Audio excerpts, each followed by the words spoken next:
اے مصر، وہاں غلامی تھی مگر کھانے کو گوشت اور سبزیاں تو تھیں، یہاں کیا ہے؟ میں ایمان لایا کہ کوئی معبود نہیں سوائے اس کے جس پر مسرہ ایمان لایا۔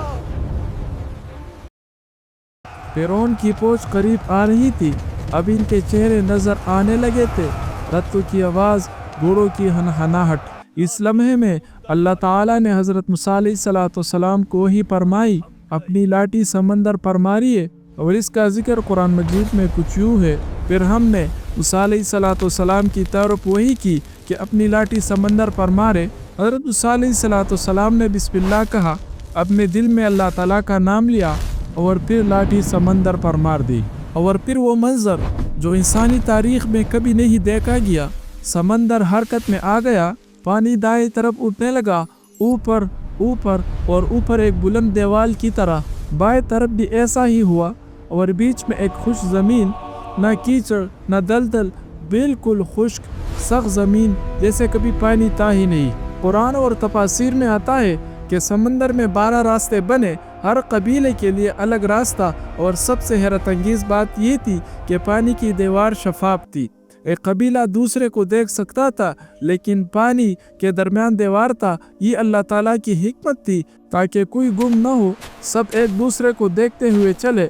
سائنسی تجربہ، آج کے سائنس کہتے ہیں کہ یہ قدرتی طور پر ممکن نہیں، لیکن یہی تو معجزہ ہے جو قدرت کے قوانین کے خلاف ہو، صرف اللہ تعالیٰ کے حکم سے۔ کشش ثقل کہتی ہے پانی نیچے گرنا چاہیے، لیکن اللہ تعالیٰ کا حکم کہتا ہے کہ کھڑا رہو، اور پانی کھڑا ہو جاتا ہے۔ پہلے لوگ ڈرے تھے، یہ پانی کیا یہ گر نہیں جائے گا؟ حضرت موسیٰ علیہ السلام نے حکم دیا، چلو اللہ نے راستہ بنا دیا ہے، اللہ پر بھروسہ رکھو۔ کچھ بہادر آگے بڑھے، پہلا قدم، دوسرا قدم، خشک زمین پر پانی نہیں گرا، اور پھر رفتہ رفتہ سب چلنے لگے۔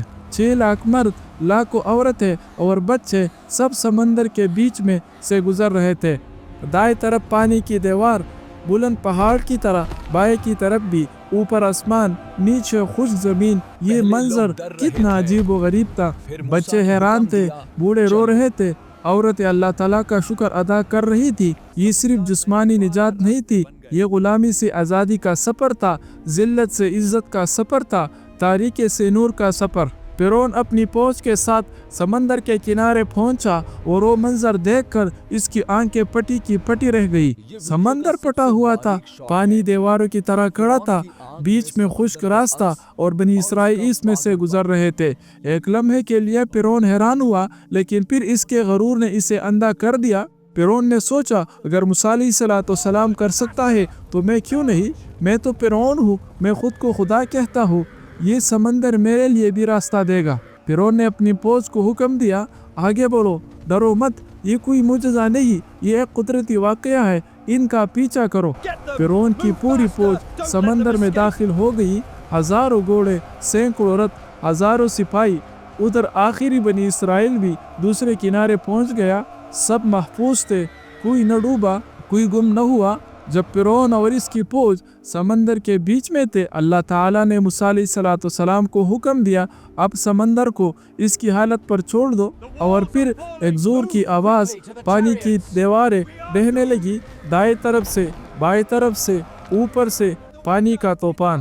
لہریں اتنی بلند تھی کہ پہاڑ لگتی تھی۔ فرعون ڈوب رہا تھا، اب اس کی ساری طاقت، ساری دولت، سارا غرور سب پانی پہ غرق ہو رہا تھا۔ وہ گھوڑے جن پر وہ فخر کرتا تھا ڈوب رہے تھے، وہ سپاہی جو اس کی عزت سمجھے جاتے تھے پانی میں ڈوب رہے تھے، اور فرعون خود کہتا تھا، میں تمہارا سب سے بڑا رب ہوں، اب پانی میں بے بس تھا۔ جب موت سامنے تھی، جب پانی گلے تک پہنچ گیا، جب سانس لینا مشکل ہو گیا، تب فرعون کی زبان سے نکلا، میں ایمان لایا کہ کوئی معبود نہیں سوائے اس کے جس پر مسرہ ایمان لایا۔ میں ایمان لایا، کوئی معبود نہیں سوائے اس کے جس پر بنی اسرائیل ایمان لائے ہیں، میں مسلمانوں میں سے ہوں۔ لیکن یہ سچا ایمان نہیں تھا، یہ خوف کا ایمان تھا، یہ مجبوری کا ایمان تھا۔ پھر ایک بڑی لہر آئی اور فرعون غرق ہو گیا۔ وہ فرعون جو خود کو خدا کہتا تھا، آج پانی میں بے بس لاش بن گیا۔ وہ ظالم جس نے ہزاروں بچوں کو قتل کیا، لاکھوں لوگوں کو غلام بنایا، آج خود اللہ تعالیٰ کے عذاب میں تھا۔ اللہ تعالیٰ نے فرعون کی لاش کو تباہ ہونے نہیں دیا، سمندر نے اسے کنارے پر پھینک دیا، اور آج ہزاروں سال بعد بھی فرعون کی لاش قاہرہ کے میوزیم میں محفوظ ہے۔ 1898 میں جب مصر کے بادشاہوں کی لاشوں کو دریافت کیا گیا تو ان میں ایک لاش تھی جس پر سمندری نمک کے آثار تھے۔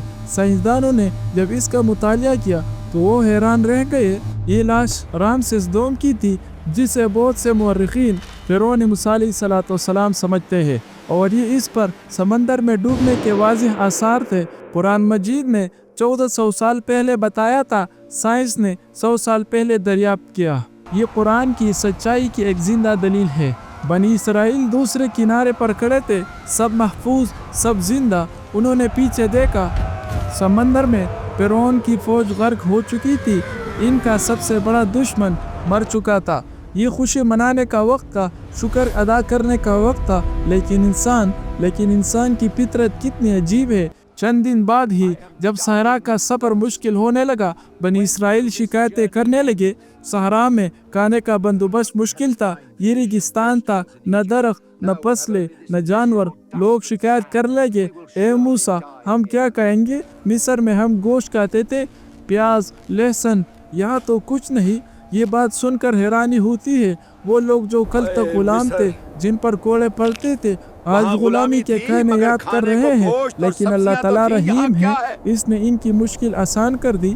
صبح جب لوگ اٹھے تو زمین پر ایک میٹھی چیز ہوتی، سفید شہد جیسی مٹھاس والی۔ یہ من تھا۔ تفاسیر میں آتا ہے کہ یہ ایک ایسا کھانا تھا جس میں ہر طرح کا ذائقہ تھا، جو جیسا چاہتا ویسا ذائقہ ملتا۔ کوئی سوچتا گوشت تو گوشت کا ذائقہ ملتا، کوئی سوچتا میٹھا تو میٹھا۔ آج بھی سینا کے علاقے میں ایک درخت پایا جاتا ہے جس سے میٹھا رس ٹپکتا ہے۔ کچھ علماء کہتے ہیں کہ شاید یہ وہ من تھا، لیکن قرآن نے ایک خاص معجزہ بیان کرتا ہے جو صرف اس 40 سالوں میں تھا۔ شام کو بٹیر کے پرندوں کے جھنڈ آتے، اتنے پرندے کہ لوگ آسانی سے پکڑ لے، نہ شکار کی محنت نہ تکلیف، بس ہاتھ بڑھایا اور پرندہ پکڑ لیا۔ تازہ گوشت ہر روز اللہ تعالیٰ کا فضل، لیکن اللہ تعالیٰ نے ایک شرط رکھی، صرف اتنا لو جتنی ضرورت ہے، کل کے لیے جمع نہ کرو۔ کچھ لالچی لوگوں نے زیادہ جمع کیا، اور صبح جب دیکھا تو وہ خراب ہو گیا تھا، بدبو آ رہی تھی۔ یہ سبق تھا، اللہ پر بھروسہ رکھو، ہر روز ضرورت کے مطابق ملے گا۔